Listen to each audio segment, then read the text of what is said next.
בסרטון הזה אני רוצה להראות איך אני מעבירה פוסט שיש בו גם תמונה וגם טקסט, אוקיי?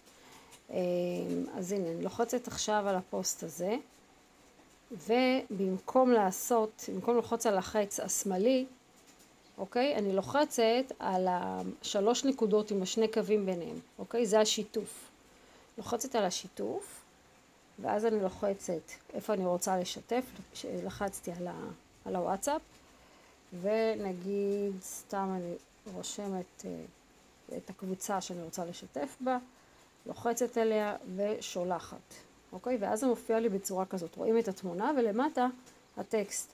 זה אומר שאני יכולה כאן למטה להוסיף אם אני רוצה טקסט, אוקיי? או למחוק או לשנות, או אם אני רוצה למשל להדביק פה איזשהו קישור, נגיד ויש לי קישור שאני רוצה להדביק, אז אני מדביקה כאן את הקישור עם מישהו כדי שבעצם יפנו אליי לפרטי, או קישור להצטרף לקבוצה, או לא משנה מה.